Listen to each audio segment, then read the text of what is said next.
She leaned in close lipstick. Perfect. Voice like ice. "It's all mine now," she hissed. Then she smiled. At his casket, chair scraped. Whispers rose. My 10-year-old granddaughter echoed her next words. I froze. Why did she say I was no longer family? And why was everyone else just watching? What had they already planned? If you want to know what happens next, stay with me until the end of the video. And if you still believe deep in your heart that God is always watching over you, silently arranging everything, then right now, leave a comment saying AMEN below this video, because who knows, at the very moment you write those words, a blessing may quietly enter your life. The church smelled of lilies and damp wood, the kind of scent that clings to black clothes and lingers long after you leave. I sat in the front pew, my hands folded around a lace handkerchief I had embroidered decades ago.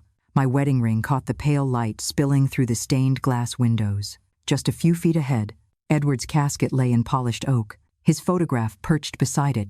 A younger man smiled back from the picture, as though life had never known cruelty. The pews were nearly full neighbors, colleagues from the company, cousins who had not bothered to visit in years. I could feel the tension in the air, not just grief, but the heavy, unspoken question of what would happen when a family already fractured was forced into the same room.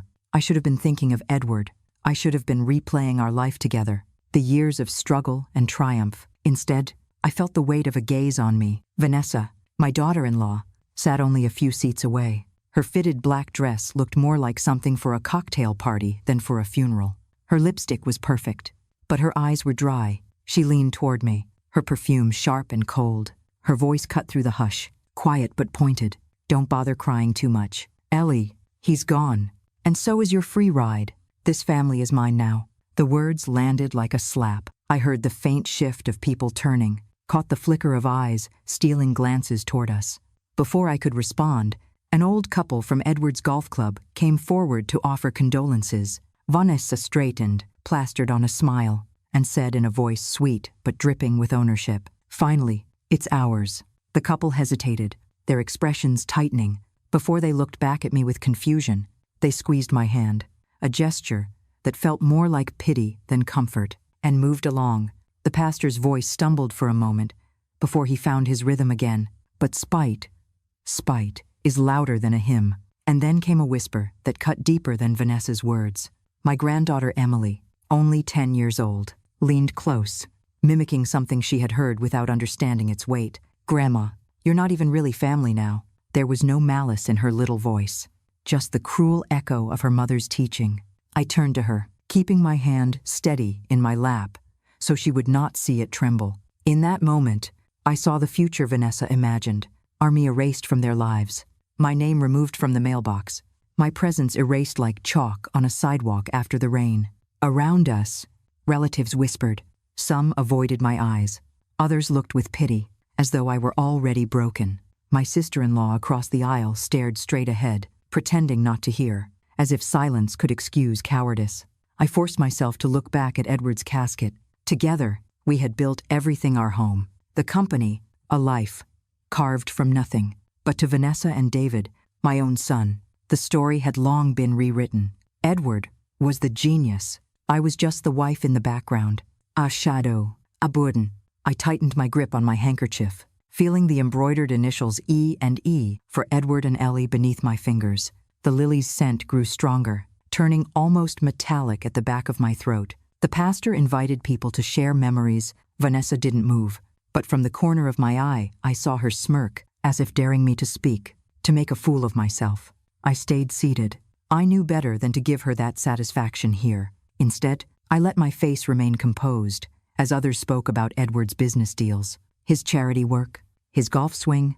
Not one mentioned the nights I stayed up balancing ledgers when the company nearly went under. Not one recalled the day I pawned my engagement ring to cover payroll. But that was fine. Some truths are not for public eulogies. A hand touched my shoulder. Father Matthew murmured something about strength. I nodded, though inside I was silent, cold.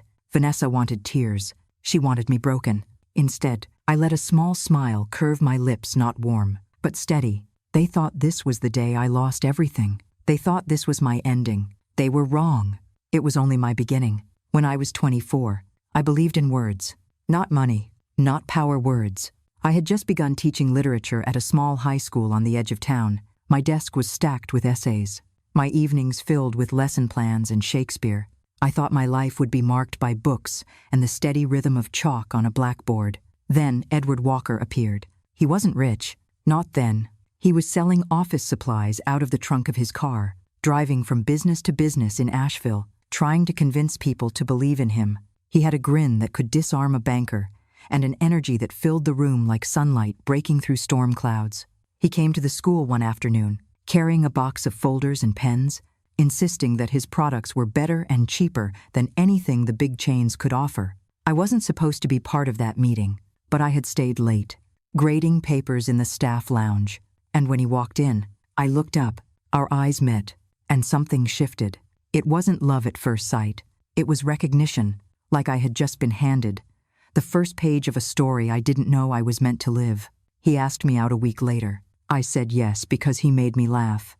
He was broke, ambitious, and maybe a little reckless, but he spoke about the future as if it were already written, and I found myself wanting to believe him. A year later, I was Eleanor Walker instead of Miss Eleanor Green. We didn't have much an old apartment with a leaky faucet, one desk, and 2 chairs. But Edward had a vision, and I had the patience to make sense of it. Ellie, he told me one night, as we sat eating soup from chipped bowls, one day this company will grow so big, people will forget it, started in a garage, and when it does, it'll be because of us. Not just me, us. I wanted to believe him, so when he asked me to leave teaching and help him with the fledgling business, I said yes. That was how my second life began. At first, I was everything secretary, bookkeeper, legal assistant, proofreader. I learned to draft contracts on a typewriter we bought secondhand. I balanced ledgers late into the night while Edward slept, trusting me to catch every missing cent. I answered phones, filed papers, negotiated with suppliers. The office was nothing more than a converted storage room downtown, the kind that smelled faintly of dust and old coffee. The heater clanged like an old freight train, and in the winter, I wore gloves as I typed. Our coffee pot sputtered and leaked, but we laughed about it because laughter was cheaper than despair. We survived on little victories. The day we broke even, the day we signed our first long-term contract with a law firm in town, Edward squeezed my hand in every meeting, reminding people, we built this together. And in those early years, the family respected me. At Christmas dinners, they praised my dedication.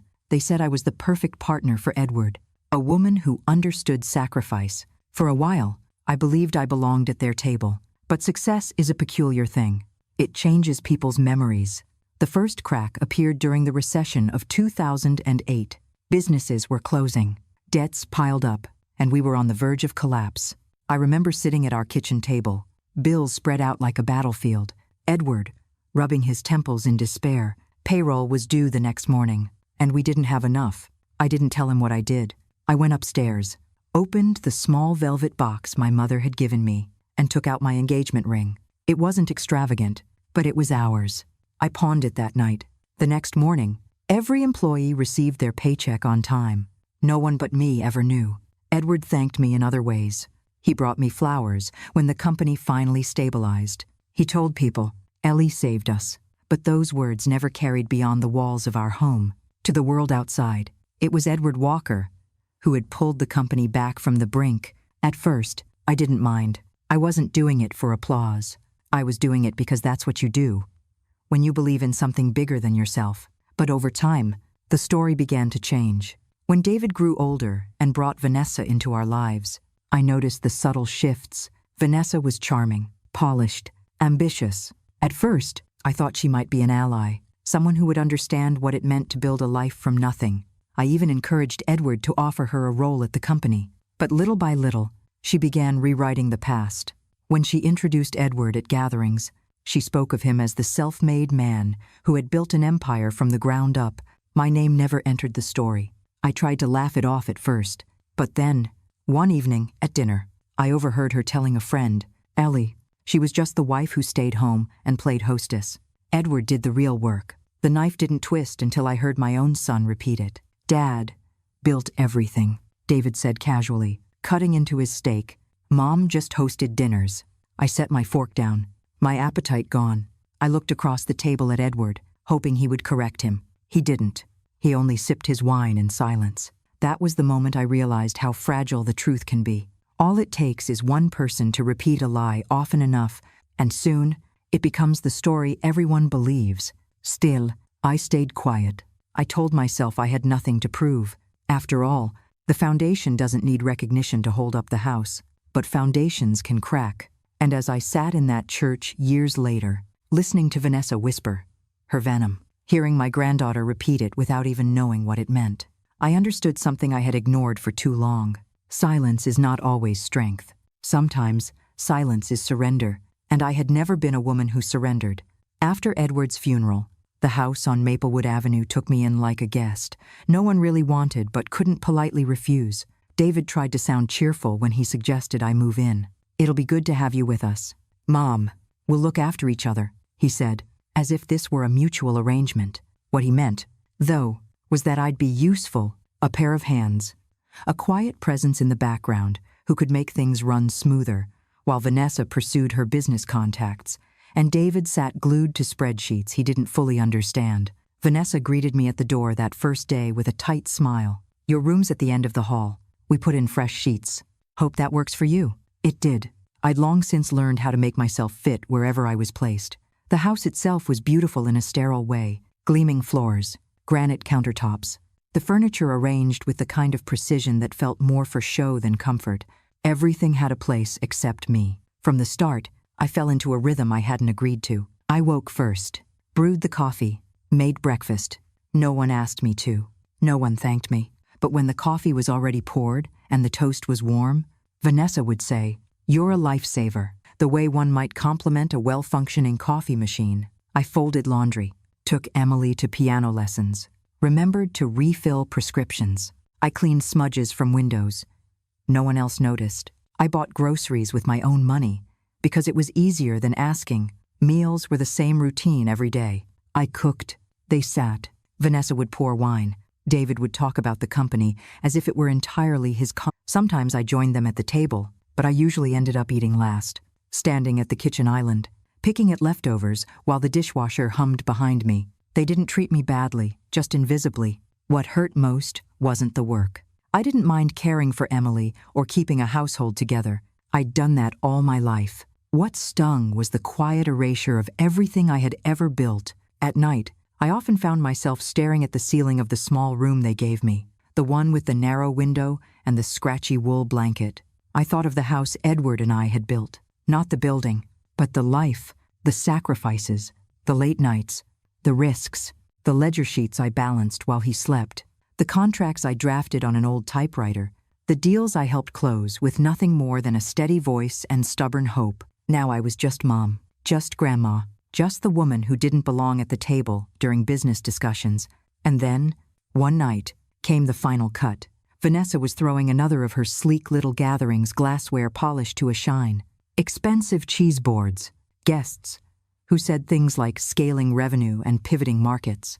I had spent the whole afternoon preparing 3 types of bruschetta, folding napkins into triangles, because Vanessa insisted. Later, as I carried a tray of empty glasses into the kitchen, a man in a navy blazer turned and gave me a quick smile. "Oh, are you the housekeeper?" It was an innocent question, polite, even, but what pierced me was not the question. It was the silence that followed. Vanessa, standing just a few feet away, glanced at me and smiled. Not warm, but amused. "She just likes wearing those old cardigans," she said lightly, then turned back to her conversation. No correction, no acknowledgement. I smiled at the man, nodded, and walked away. Something shifted in me that night. Not rage, something colder, calmer.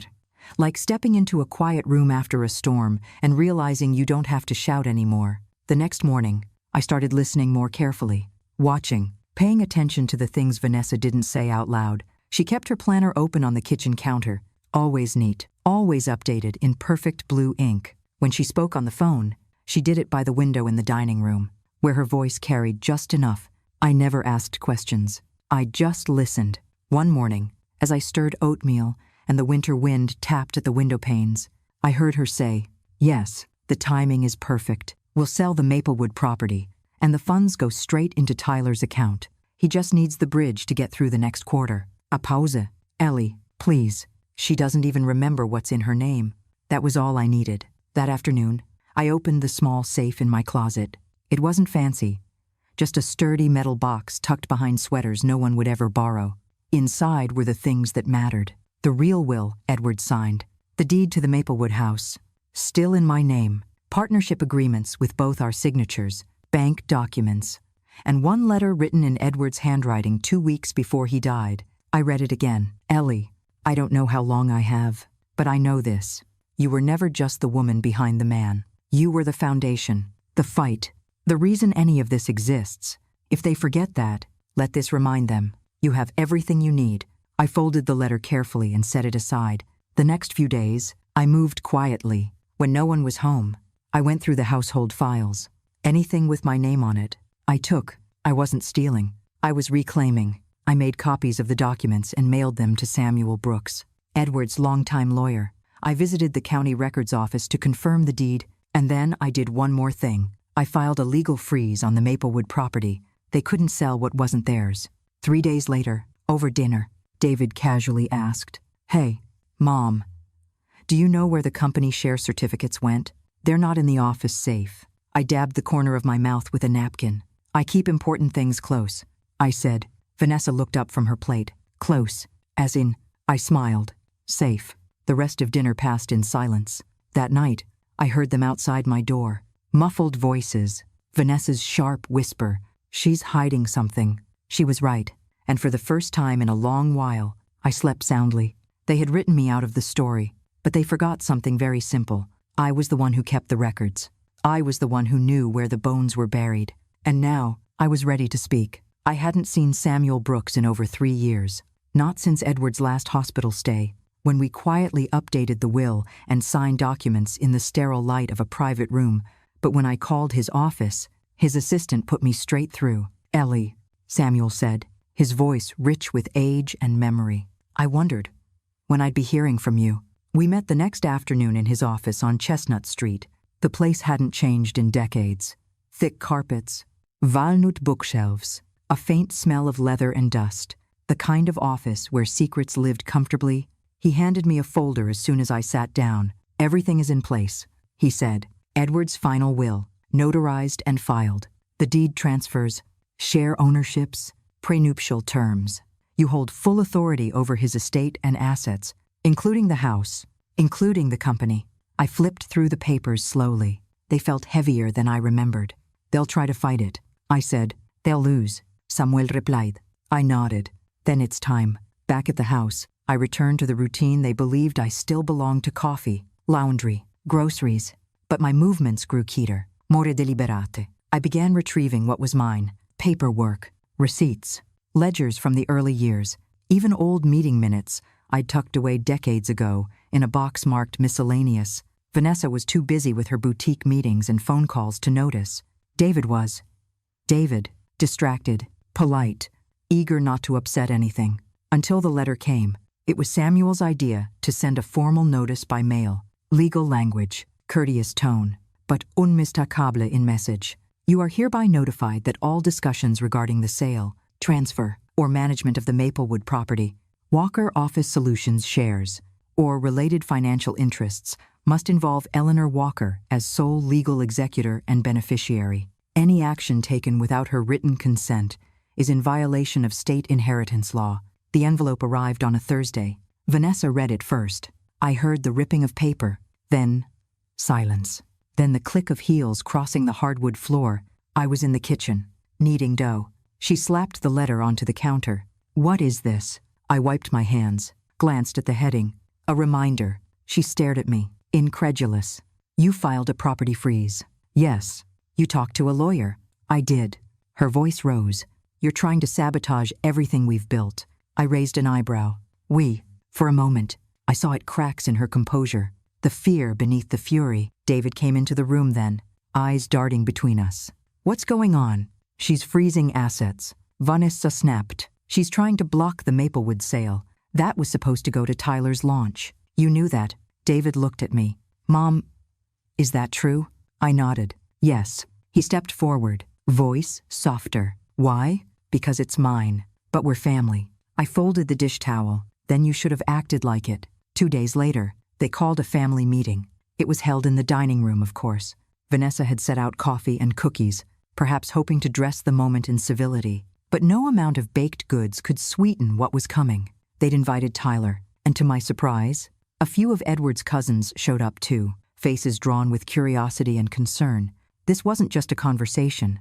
It was a tribunal. I took my seat at the end of the table. Vanessa launched first. We're here to discuss some decisions that were made unilaterally, decisions that affect all of us. She looked around, trying to gather nods. A few gave her weak ones. I understand grief can make people act irrationally, she continued, but blocking the Maplewood sale puts the company at risk. My brother Tyler has a viable business plan, and that property was part of our strategy. I waited. Then I spoke. You mean your strategy? She blinked. Excuse me. I reached into my handbag and laid out a folder. Edward's final will, filed and notarized. It names me as sole beneficiary and executor. I own the Maplewood property. I own the majority shares of the company. I hold the rights to any major financial decisions. This is not grief. This is fact. Vanessa's mouth opened, then closed. David paled. Tuller scoffed. This is ridiculous. You're just what? Going to sit on everything. I looked at him. I'm going to protect what Edward and I built, from people who had nothing to do with it. You're being spiteful, Vanessa said, voice trembling now. No, I said quietly. I'm being careful. The cousins exchanged glances. One of them, Edward's niece Marianne, finally said, I thought Edward left everything to David. That's what we were told. I turned to her. You were told wrong. And with that, the conversation ended.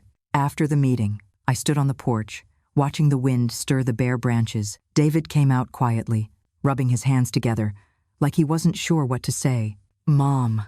I didn't know. I believe you, I said, but you chose not to ask? He nodded. Vanessa thought, she always thinks. That's her strength. But sometimes, people think so hard they forget what's real. He looked down.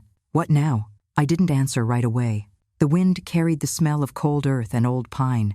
Then I said, now we see who remembers what Edward stood for, and who just wanted his things. David didn't reply. He went back inside. I stayed out a little longer. The storm hadn't passed.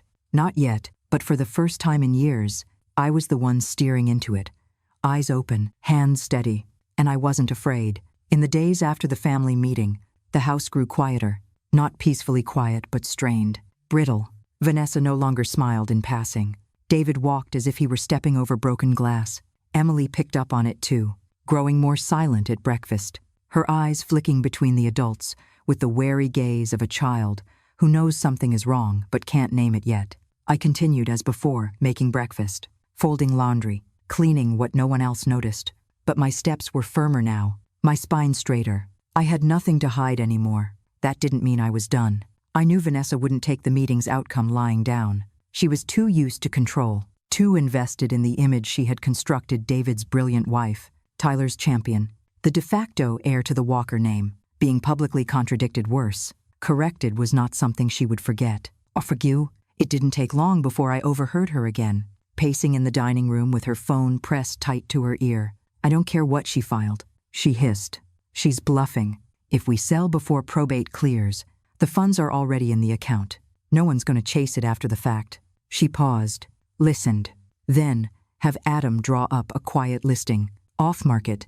No paper trail until it's done. She hung up, not noticing I'd been standing at the sink the whole time, rinsing a pan that had long since been clean. So that was her new plan. Sell the Maplewood property behind my back. Use the proceeds to prop up Tyler's shaky startup and claim innocence later. She thought I wouldn't know, or worse, wouldn't fight. She was wrong. That evening, when David and Vanessa left for a networking dinner, I went to the study and unlocked the drawer where David kept household files. I found the real estate folder tucked between bank statements and school records. Inside was a draft of a sale agreement for Maplewood addressed to a private buyer, dated for next week. No signatures. Yet, I took photos of every page, then returned everything exactly as it was. Then I went to my room, opened my safe, and retrieved the deed. My name, clear as ever. I made a copy and attached a legal note, prepared earlier by Samuel Brooks. Notice of contested ownership, property under legal restriction, pending estate resolution. Any sale without written consent of Eleanor Walker is null and void under North Carolina probate law. The next morning, I walked to the little fax and copy shop on Merrimon Avenue. The same young man was there behind the counter, hair flopping over one eye. He smiled and waved when he saw me. "Good morning, Mom. Need copies again?" "Yes, and a few faxes." I sent 3. 1 to the holding bank, 1 to the real estate brokerage Vanessa had contacted, and 1 to the county records office. By noon, the phone calls began. The first was from the brokerage. A polite woman named Jenna wanted clarification on the Maplewood listing. "There seems to be a dispute," she said carefully. "We were contacted by a client looking to sell, but there's no dispute." I said, "There's ownership, and it's mine." "I see," she said after a pause. "We'll make sure no action is taken." The second was from the county clerk, confirming that the freeze had been filed. "Anyone trying to sell will trigger a legal review. You've protected it well." The third call came just after 3 p.m. I didn't recognize the number, but I knew the voice immediately. "You just cost us everything." "Tyler, good afternoon to you too," I said calmly. "Do you have any idea what you've done? That money was supposed to go to launch phase 2. We were days away from signing with investors, and now you've scared the brokerage into freezing the deal." I let a pause stretch between us. "Scared or informed? You're vindictive." He spat. "You're just a bitter old woman trying to control a legacy that was never yours." I smiled, even though he couldn't see it. "Then why is my name on every document?" He made a sound like a growl and hung up. That evening, Vanessa came home first. She swept into the house like a storm disguised as a breeze, her heels clicking hard against the tile. I was in the kitchen, peeling apples. "We need to talk." I turned slowly. "Then talk." "You had no right to interfere." "I had every right." "You don't understand what this does to Tyler." "I understand perfectly. It forces him to do something he's never done before, work without someone else's money." Her jaw clenched. "This isn't just about business. It's about family. You're tearing us apart." I laid the paring knife down gently. "No, I'm preventing theft. There's a difference." She stared at me, a fury, and something like fear flickering in her eyes. Then she turned on her heel and left. David didn't speak to me that night. He sat through dinner in silence, pushing food around his plate. Emily sensed the tension and excused herself early. I wanted to follow her, to read with her, to reclaim that thread between us, but I knew I had to finish what I started first. The next morning, I stood in the backyard with a cup of coffee, watching the cold wind stir the dead leaves around the base of the maple tree.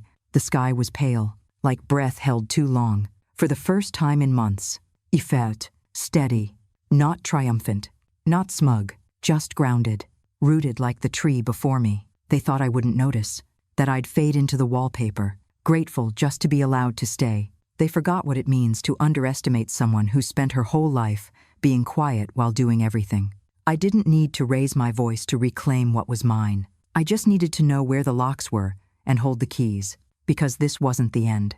It was only the next move. 2 weeks before Edward's funeral, while the house buzzed with talk of flower arrangements and who would speak at the service, I took a taxi to Samuel Brooks's office.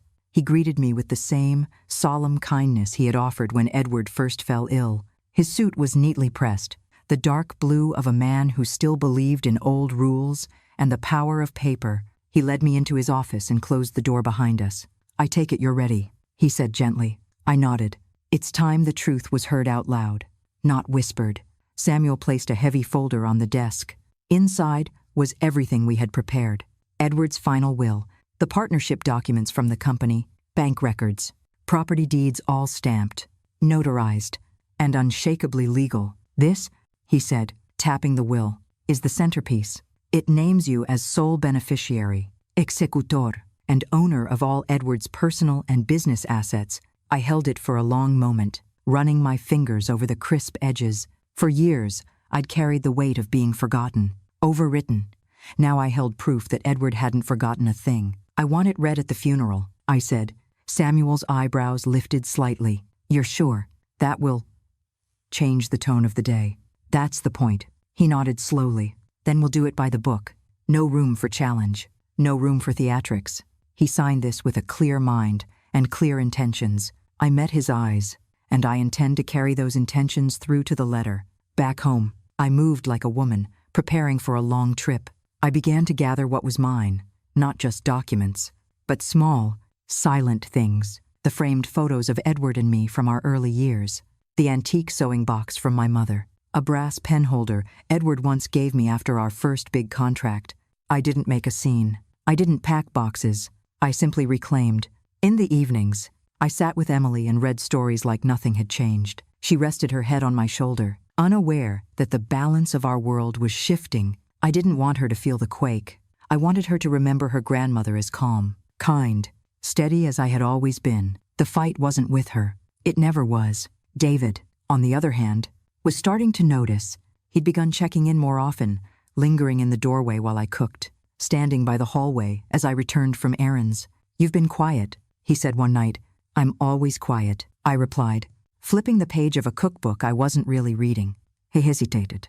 "Vanessa thinks you're preparing something." I looked up. "Vanessa always thinks she's in control. That doesn't make it true." He shifted, unsure whether to defend her or agree with me. He said nothing. That, in itself, was telling. 2 days before the funeral, I found Vanessa in the living room, rearranging a stack of condolence cards as if they were part of the decor. When I walked in, she didn't look up. "I assume you've told the lawyer not to make a scene," she said. I sat in the armchair across from her. "The lawyer doesn't make scenes. He presents facts." She stopped sorting. "Ellie, listen to me. This family doesn't need more drama. We need unity. Respect." It tilted my head. "You mean silence." "I mean dignity. Dignity is earned," I said, rising, not demanded at the expense of truth. She didn't stop me as I walked past. Her hands were trembling slightly. That was new. The morning of the funeral came cold and gray. A light mist hung in the air, softening the outlines of the world. I dressed slowly, carefully black dress, pearls Edward gave me on our 10th anniversary, and my old lace handkerchief with the initials E.W. embroidered in the corner. I tucked the will into my purse, where it sat like a heart that still beat. The church filled quickly.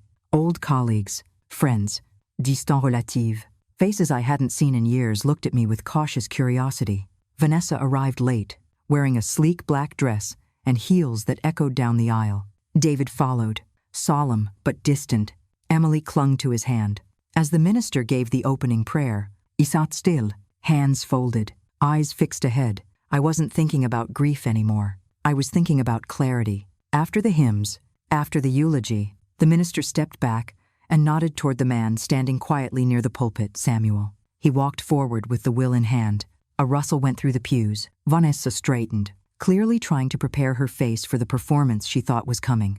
"According to the wishes of Edward Walker, this will is to be read publicly following his funeral." Samuel began. His voice was calm, steady, unshakable. He opened the folder, and the room held its breath. "To my beloved wife, Eleanor Walker, I leave the sum of $9,800,000 in liquid assets, my controlling shares in Walker Office Solutions, all personal property, and full rights to our primary residence." The room gasped. Someone dropped a hymnal. A cousin whispered, "Did he say 9 million?" Samuel continued, unbothered. "To my son, David Walker, and his wife, Vanessa Walker, I leave my hope that they will one day understand that respect is the real inheritance. All remaining assets not specified shall be under the discretion of Eleanor Walker." Vanessa went pale. David's mouth opened, then closed. Emily stared at me, confusion flickering behind her eyes. The church was silent in the way only truth can make it. I stood then, slowly, deliberately. "I will not speak long," I said. "Only this. Edward and I built a life together, brick by brick, dollar by dollar." He remembered that, even when others chose to forget. I looked at Vanessa. This wasn't revenge. It was remembrance. And then I sat, the church still holding its breath around me. That night, I returned to the house one final time. I packed what was mine without apology. When I reached the front door, David stood in the hallway. "You meant every word today," he said quietly. "I always have." He nodded. Then, "I guess we'll have to learn to listen." I left without another word. Behind me, the door closed.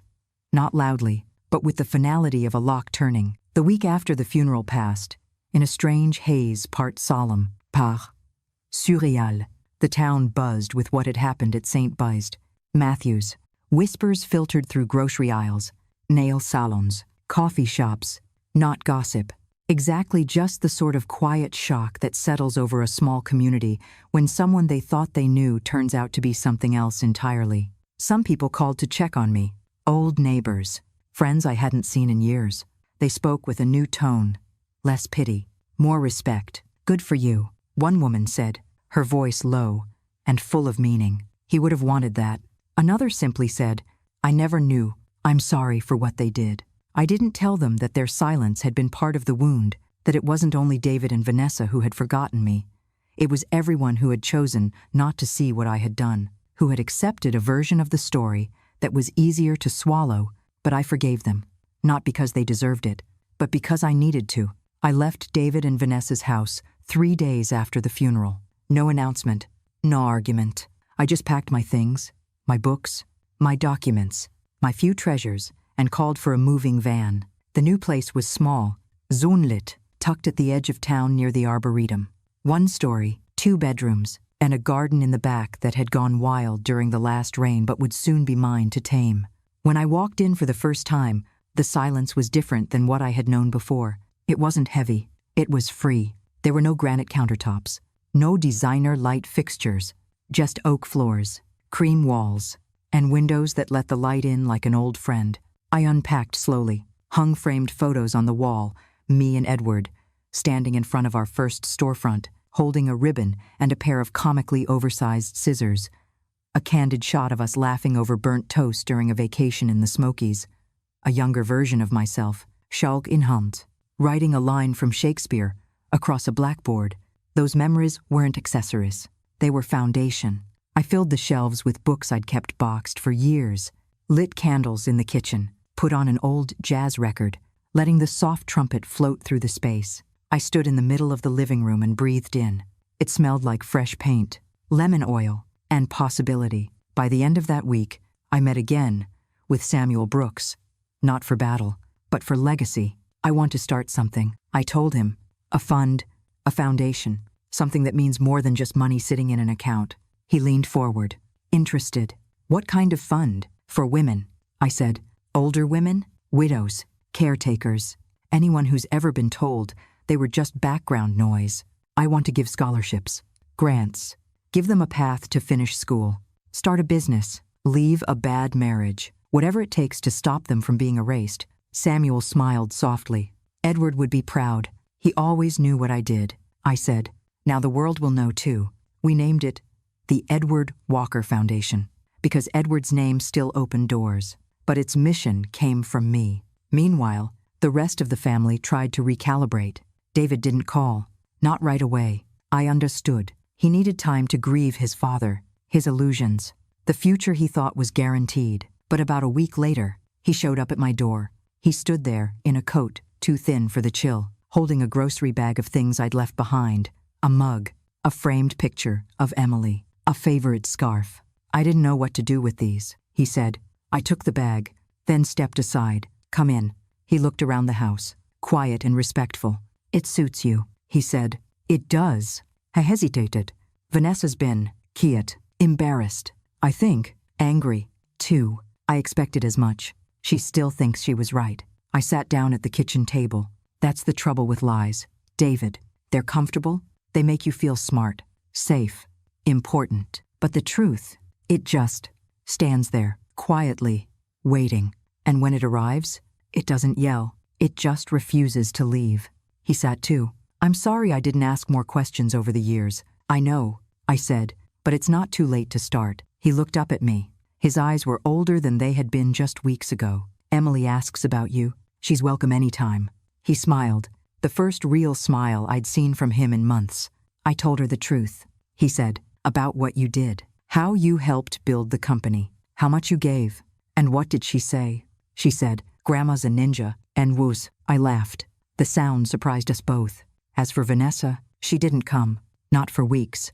Then one morning, a letter arrived, no return address, but the handwriting was unmistakably hers, neat, confident, looped just enough to suggest she cared how things looked. I held the envelope in my hand for a long while before opening it.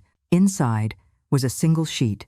"Eleanor, I don't expect forgiveness, I'm not even sure I deserve it, but I see now what I couldn't or wouldn't before. You didn't just marry into this family. You built it.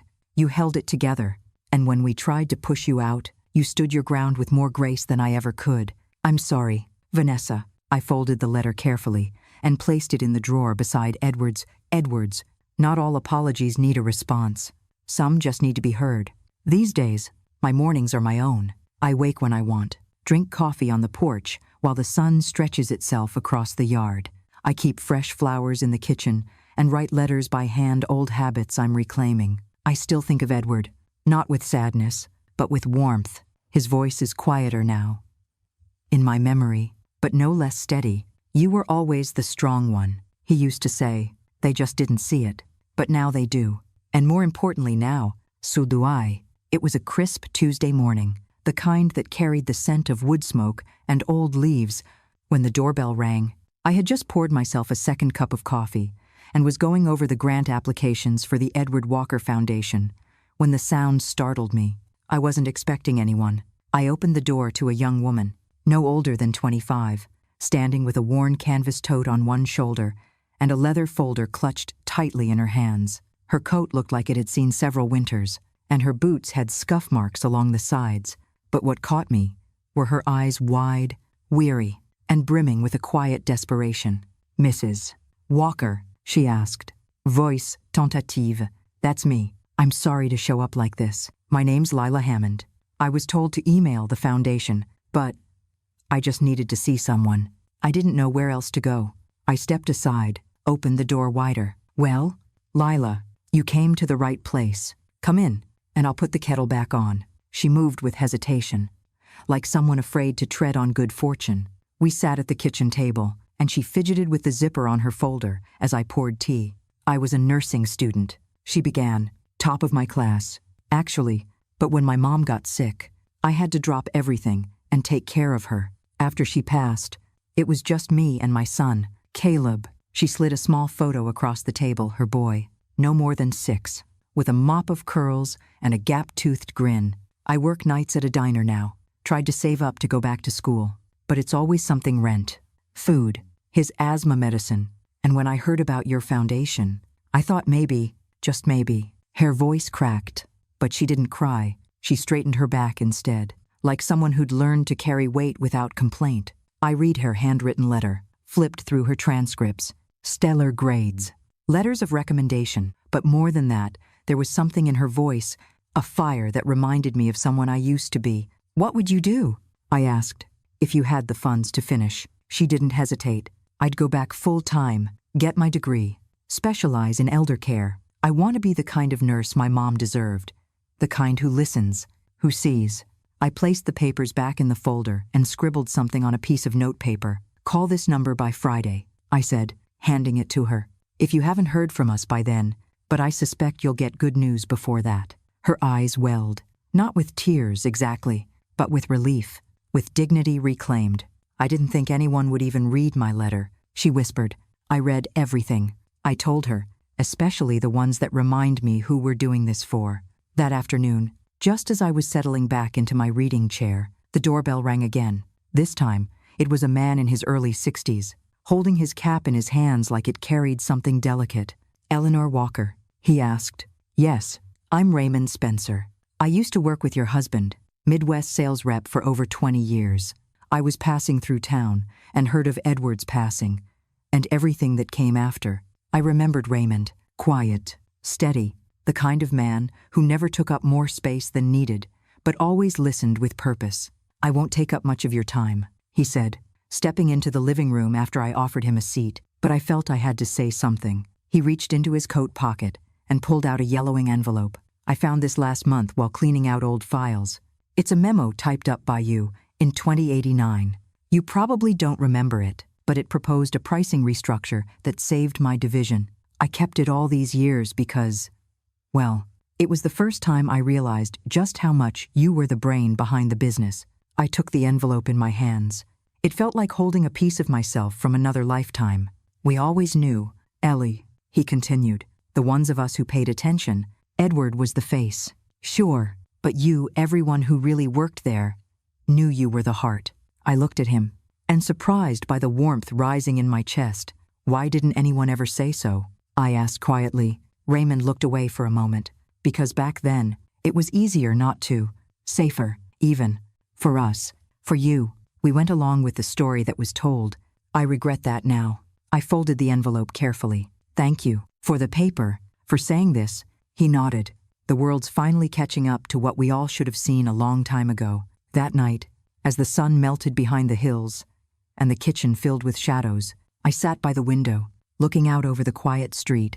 A wind chime stirred gently. The sound reminded me of the early years of simpler times, and of everything we'd hidden behind polite silence. I thought about Lila, about Raymond, about the thousands of women like me, caretakers, wives, workers in the shadows, whose stories were never written, whose names weren't on the company brochures, but whose fingerprints were on every success. I thought of the girl I used to be, the one who shelved her own dreams because someone else's seemed bigger, the one who smiled through being ignored, dismissed, rewritten, but no more. I picked up the phone. Anna, I said, when the familiar voice answered, I'm putting something together. A gathering. For women like us. Not a seminar. Not a workshop. Just a place to talk. To tell the truth out loud. Maybe for the first time. Anna was quiet for a moment. Then she said, tell me when and where. I'll be there. By the end of the week, I had 20 names. All women who had been called just wives, just mothers, just helpers. Women who had been passed over, talked over, or never even invited into the room. We'd meet next month, in the community room at the library. No podium, no speeches, just a circle of chairs, a table of tea and cookies, and the kind of honesty that rattles the walls. It would be the start of something, maybe not a revolution, but a reckoning. Because when women like us finally speak, the world has no choice but to listen. The chairs were cold metal, lined up in a circle like a quiet promise.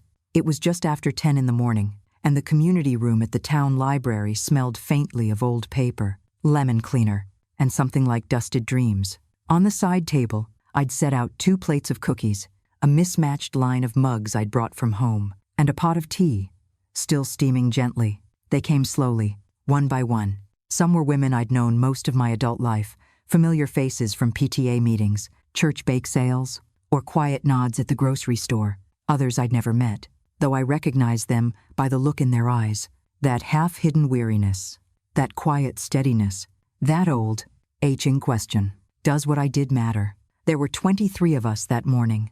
We didn't start right away. People sipped tea, complimented each other's scarves, shifted in their chairs. The room had the hush of a sanctuary, though no one would call it that. Not yet. I stood, smoothing the front of my sweater with hands I hadn't realized were trembling. This isn't a lecture, I said. There are no guest speakers, no noches, no schedule, just a circle, and a simple idea that what we've lived through matters, that what we've done quietly, patiently, invisibly, is worth saying out loud. I sat back down. At first, silence. Then a woman with a silver bun and a blue shawl leaned forward. Her name was Judith. She cleared her throat before speaking, voice dry but steady. I worked as a paralegal for 32 years, trained 5 managing partners. But when I retired, they gave the farewell party to a man, 10 years younger. Said he was the backbone of the firm. She gave a small smile that didn't reach her eyes. They handed me a paperweight and called it thoughtful. I didn't say anything at the time, but I've thought about that day every morning since. Across from her, another woman, Alma, I later learned, nodded slowly. I was the lunch lady at Roosevelt High for 26 years. She said, kids used to laugh at my hairnet, but I knew which ones needed extra food. I slipped it into their trays when no one was looking. She looked down at her hands. Nobody ever asked me why I did it. They just thought I was slow at the line. Someone sniffled. A chair creaked. The silence cracked open just enough. Another voice. I typed my husband's master's thesis in 1978. While nursing twins, he graduated top of his class. He thanked his professor in the acknowledgments. I gave up nursing school because his company moved us every 2 years. I worked the night shift for 21 years. My kids thought their father paid the bills. One by one, the stories came.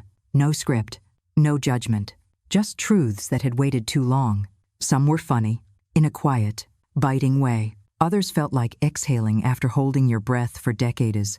One woman had written 6 novels never published, never even submitted. My husband said, "Nobody reads women's fiction," said I should focus on real work. Another had cared for her husband's mother for 15 years. She called me her maid in front of guests. I didn't correct her. Some cried. Most didn't. The tears weren't always necessary. The telling was enough. 2 hours passed without anyone checking a watch, and what I saw as we sat there wasn't bitterness. It wasn't complaint. It was recognition. The kind that runs deep, the kind that makes a woman look across a circle at another and see herself more clearly. When it was quiet again, I looked around. "You know," I said softly, "every one of us walked into this room wondering if we belonged here. But now I think we all know we were never alone. They just taught us to be silent in the same way." There were nods, smiles, a few chuckles. As we stacked the chairs and gathered our things, one woman, her name was Nora, took my hand in both of hers. "No one's ever asked me what I did," she said. "Not what my husband did. Not what my kids achieved. Just me. Thank you for asking." That night, I wrote down every name I could remember from the circle. I didn't want even one to fade. I knew then we wouldn't stop here. This wasn't just a meeting. This was the start of a reckoning. Not the loud kind, the lasting kind. It was a Wednesday afternoon when the call came. "Ellie," the voice was soft but familiar. "It's Nora, from the group. I was wondering if you might have time for tea. I'd like to show you something." There was a hesitation in her voice, the kind that floats between hope and fear. "Of course," I said without pause. "Just give me the time." Her house was tucked behind a row of sycamores near the edge of town. Modest, weathered, but full of charm. The kind of place where wind chimes danced year-round and the porch swing never felt lonely. Nora greeted me in a faded cardigan, her silver curls pinned up like they had been the day of our meeting. But there was something new in her eyes. Nervousness, maybe, or a kind of quiet determination. She poured tea into mismatched cups and set out a plate of ginger snaps. "I didn't sleep after the meeting," she confessed. Something about hearing those stories, hearing my own heart echo in them, made it impossible to pretend anymore. She led me into a small room off the hallway. It smelled like lavender and old wood. On the far wall was a bookshelf lined with leather-bound ledgers, yellowing folders, and framed photographs. She picked up a picture from the shelf, a grainy black and white image of 2 young people in front of a factory building, both smiling. "That's me," she said, tapping the woman in the photo. "And that's Howard. We built that place together." Howard was the face. I was everything else. My breath caught slightly. "What place?" "Penmore Instruments," she said softly. "They make precision tools for medical labs. Still do. They're global now." He blinked. Everyone in town knew Penmore. It was one of the region's biggest employers. Founded, as the brochures always said, by Howard Penmore. No mention of Nora. Not even a footnote. "You helped start Penmore." "I did more than help," she said. "I wrote the patent filings. I drew the first production schematics. I ran payroll from my kitchen table while raising twins. But back then, it was easier to list one founder. Clean, simple, marketable." She turned away, wiping a spot of dust from the frame. "When we sold to the investors in 1983, I signed the papers. They gave me a small payout, enough to buy this house. Howard said it was fair, said it was for the good of the brand." Her voice cracked slightly. I stood still, letting the truth sink in. "You've never told anyone." "Not really. My children know bits and pieces. But they grew up hearing that Penmore was their father's dream. You tell a lie long enough, and even your reflection starts to believe it." I walked over and gently picked up a binder labeled 1,980 prototypes. Inside were hand-drawn diagrams, notes in her careful script, materials lists, testing logs. "These should be in a museum," I whispered. She laughed once. "A brittle sound. They've been in that bookshelf for 40 years. That's as close as I got." We sat in the living room for a long time after that. She told me about the night the first prototype failed, and they had to start over. About the trip to Chicago where she convinced a skeptical doctor to test their instruments. About the joy and the grief of building something the world would never link to her name. "I never wanted fame," she said. "Just acknowledgement. Just for someone to say, 'Yes, you were there. You mattered.'" That night, I couldn't sleep either. I lay awake thinking about Nora, about Judith, Alma, Lila, and all the women whose lives had been footnotes in someone else's story. It wasn't right. It wasn't fair, and it wasn't going to be ignored anymore. The next morning, I took out my old yellow legal pad and began writing. At the top, I wrote in bold, careful letters, what was never told. Stories of the women who built without credit. It wouldn't be a book. Not yet. But maybe it could be something more, an archive, a living testimony, a place where truth no longer had to hide in file cabinets or kitchen drawers. Later that day, I called Nora. Nora, I said, how do you feel about being the first chapter? There was a long pause, and then a quiet, steady voice said, yes, it's time. The room above the old bakery used to be a yoga studio. It still smelled faintly of sandalwood and peppermint oil. Now, it held something much rarer than flexibility truth. We met there every Thursday. At first, it was just Nora and me. But slowly, others came. Judith brought a leather-bound journal, the kind with thick pages and a tie strap. Alma brought a plastic box full of Polaroids from her years in the school kitchen. Even Lila, shy and uncertain, arrived one morning with a USB drive full of essays. She'd never shown anyone. I didn't call it an archive at first. It didn't feel grand enough for a name. It was just us, our words, our hands, our memories. But one day, Nora said softly, it feels like a ledger, not of debts, but of lives, of what was never told, the forgotten ledger. That's what we started calling it, and page by page, it grew. I began interviewing each woman individually. We sat near the window, light pooling on the hardwood floor, a pot of tea always close by.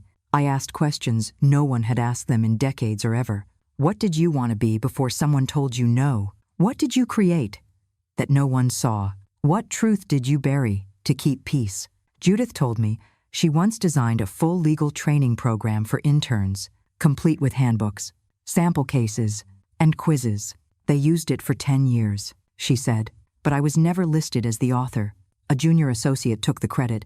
She smiled thinly. He made partner last year. Sent me a Christmas card. Alma shared a photo of a boy with too short sleeves and shoes a size too big. That's Terrence, she said.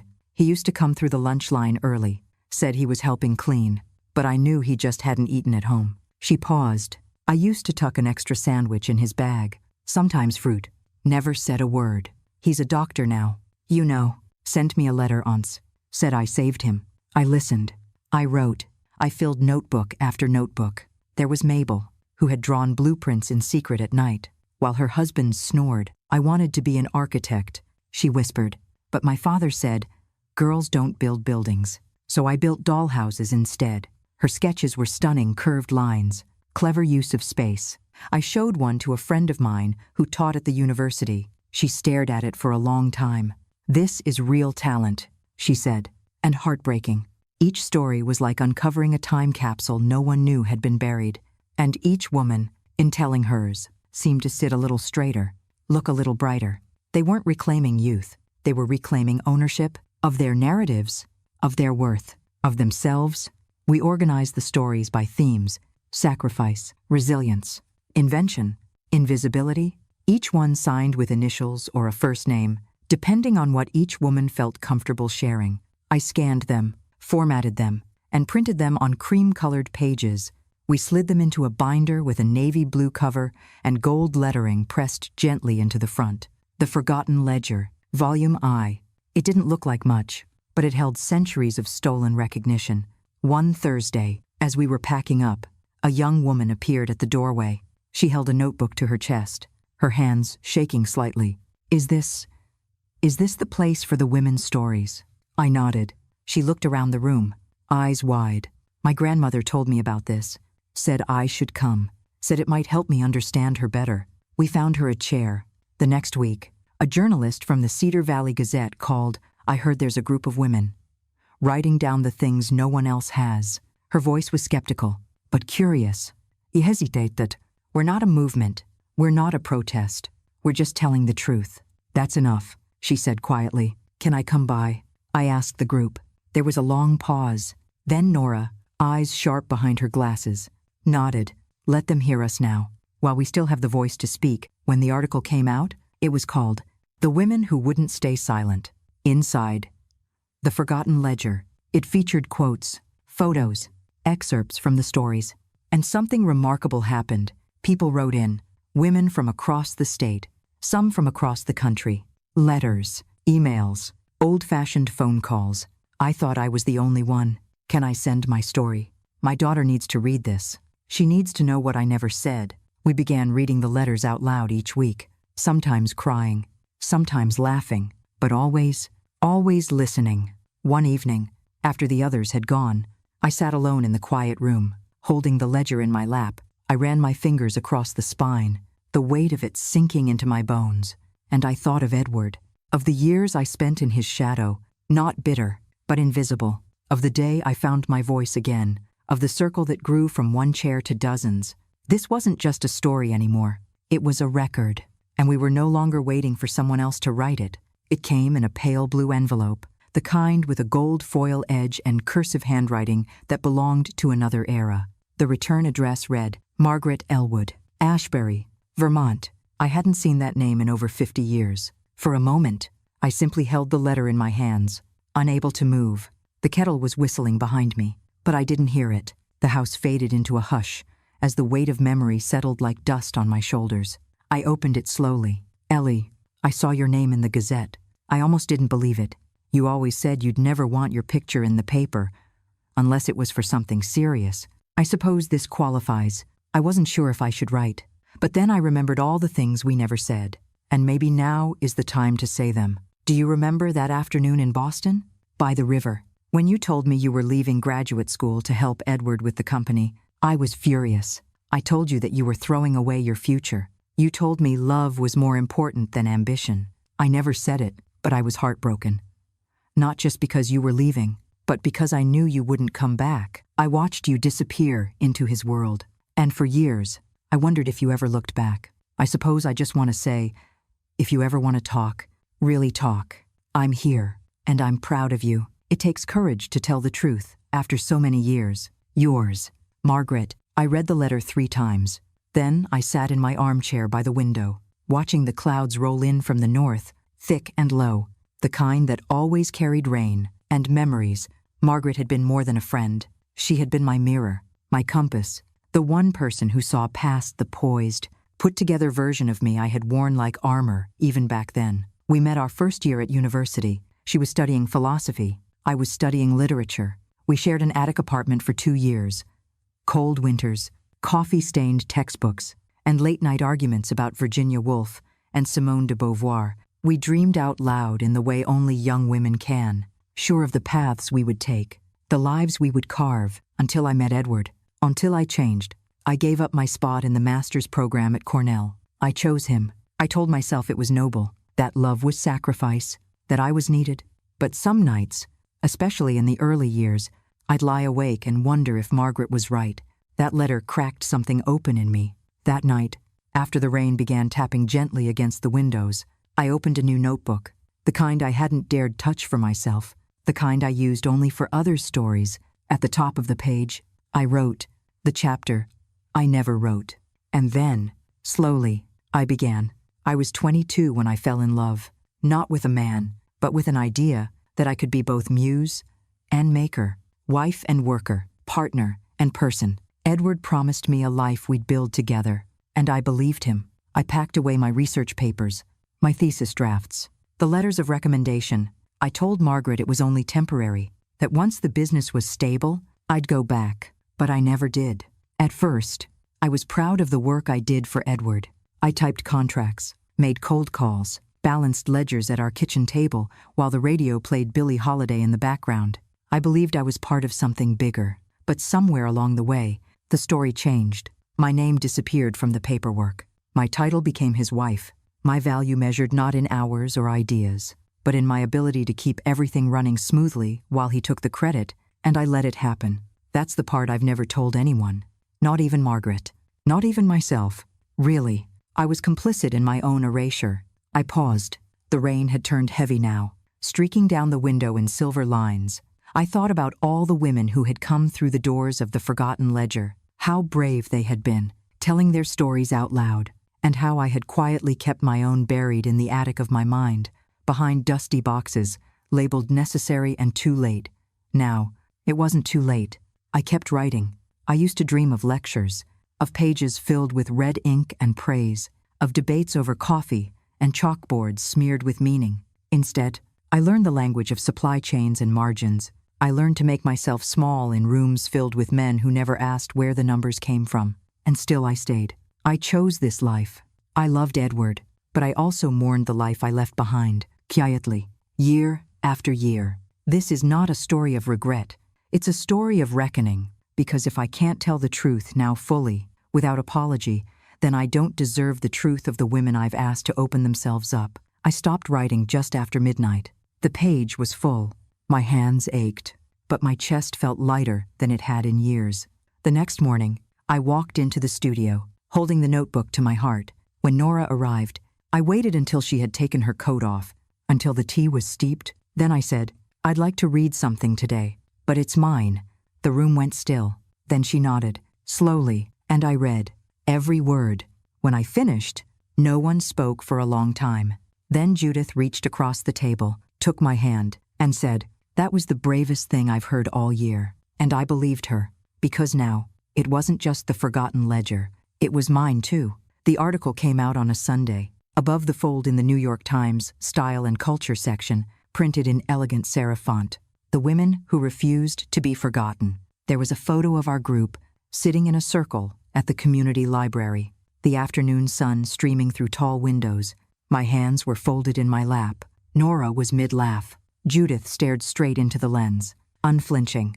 The journalist, a young woman named Bryn, with fierce eyes and a recorder she never turned off, had spent 3 weeks with us listening, observing, asking questions we hadn't thought we'd ever answer out loud. Her piece was generous, powerful, and most of all, true. It didn't shy away from the bitterness we carried, or the long years of silence.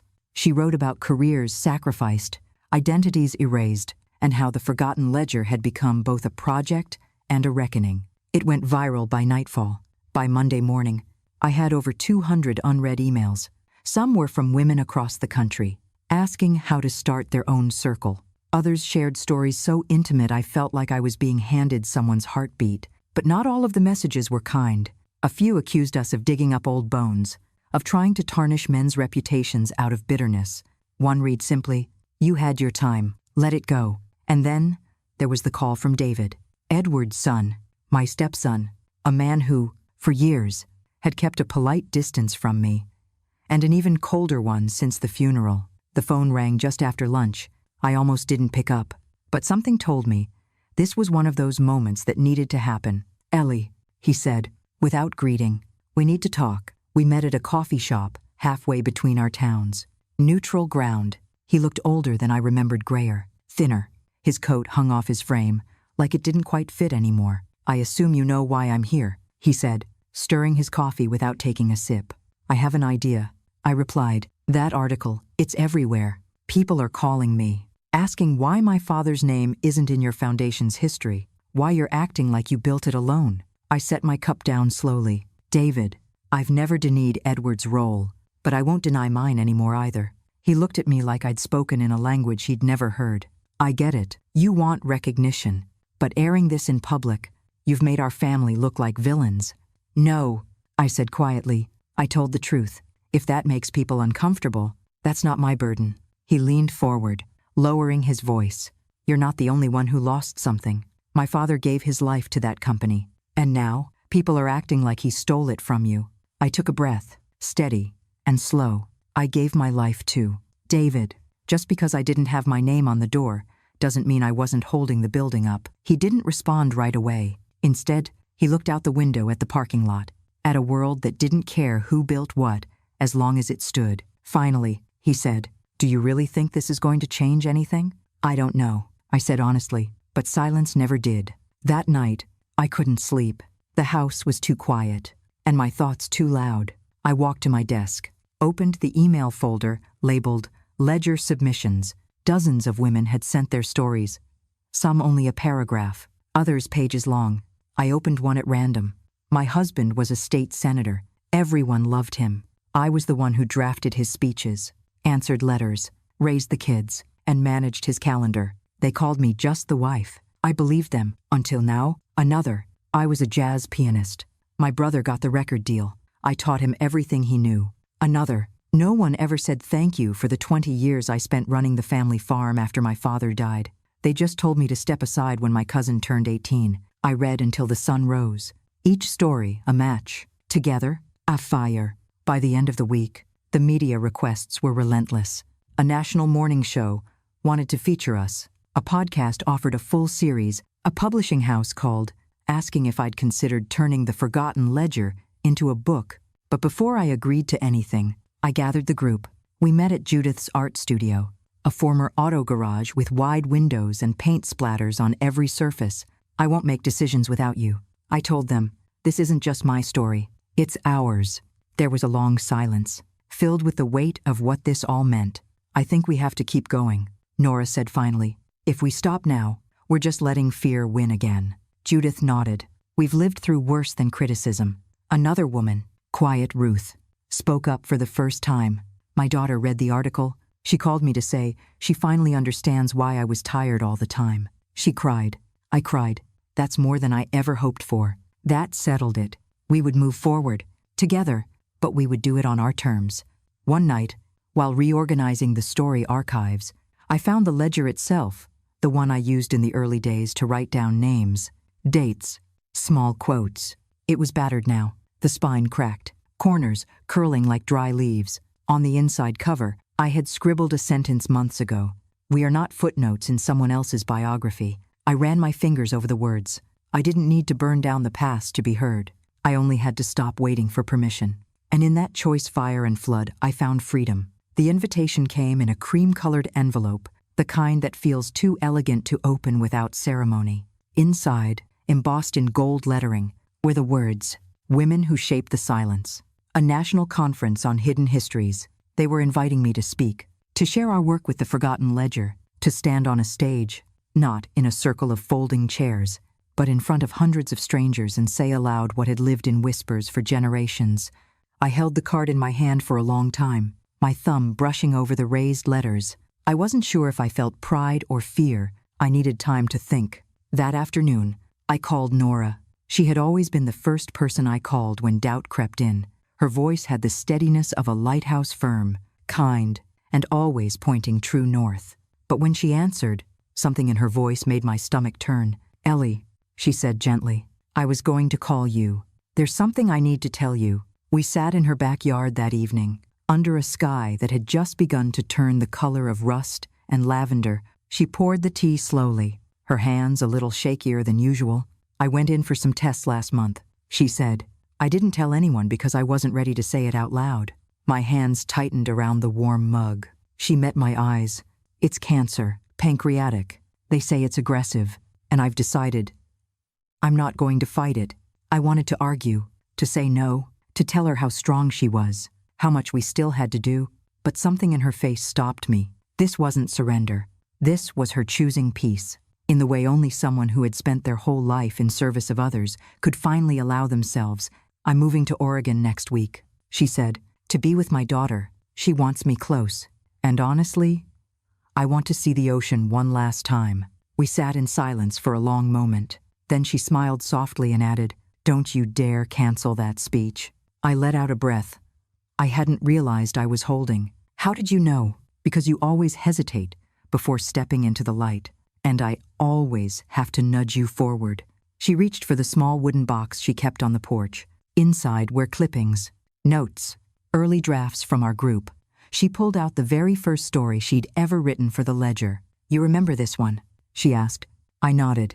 You wrote about the time your father refused to let you take a scholarship to art school. Girls don't need degrees, she quoted, mimicking his deep voice. He said I'd just get married anyway. She ran her fingers over the paper. I wrote this not just for me. I wrote it for the girl I used to be. And for the one who never got the chance. She folded it gently and handed it to me. I want you to read it. At the conference. If you're willing. My throat tightened. Are you sure? I want her story to travel further than I ever could. The day Nora left, I drove her to the train station. We didn't say much. We didn't need to.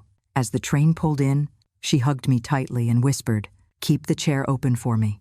And then she was gone. That evening, I set up the community room again. Same circle of chairs, same tray of cookies. Except this time, one seat remained empty. When everyone had arrived, I stood slowly and held up Nora's story. "I'd like to begin today by reading something," I said, "from someone who can't be here, but whose voice we carry forward." And I read. I read about a 17-year-old girl sketching blueprints by candlelight, about a dream packed into a box when her father said no, about the woman who still built things: furniture, bookshelves, lives, even if she never called herself an architect. When I finished, there wasn't a dry eye in the room. That chair, though empty, I felt more present than anything else. The night before the conference, I sat at my desk with a blank page. I had written dozens of speeches in my life, for Edward, for fundraising events, for foundation galas, but this one was mine. No revisions, no edits, no approval needed. I wrote with the memory of Nora at my shoulder and all the other women whose stories now lived in the ledger. When I finished, I slipped her folded story into my bag, right next to my own notes. In the morning, I would stand on a stage, but I wouldn't be alone. We never really are. When we speak truth, especially when the chair beside us may be empty but never forgotten. The ballroom was larger than any room I had stood in before. Rows upon rows of white chairs stretched before me, filled with women and a few men of all ages. Some wore suits, others cardigans and scarves. All of them held one thing in common: the quiet expectation that the next 30 minutes might matter. I stood behind the curtain, hands clasped, the paper in my pocket soft from being unfolded too many times. The lights dimmed. The MC's voice echoed through the room. "Please welcome Eleanor Walker, founder of the Forgotten Ledger." Applause. I stepped out. The microphone was cold, the podium taller than I expected. I adjusted it slightly, took a breath, and began. When I was 24, I was told I'd be remembered as a good wife, apolite hostess, and perhaps if I was lucky, as the woman who supported her husband's success. That was the language they used. Support, as if I were scaffolding, temporary, silent, replaceable. But here's what they didn't say. I balanced the ledgers. I negotiated contracts. I ran payroll, fought for better terms, and answered phones while feeding a baby with my other arm. I didn't support his success. I built it with him, brick by brick. And for years, I stayed quiet about that, because that's what we were taught, wasn't it? To be proud in private, to swallow injustice with a polite smile, to tell ourselves that being invisible was the same as being indispensable. I paused. Somewhere in the audience, a woman dabbed at her eyes. I reached into my pocket. This is the first story ever written for the Forgotten Ledger. It belongs to a woman named Nora, who couldn't be here today. She gave me permission to read it. So I will, and I did. The words trembled in my voice, but not with fear. With weight.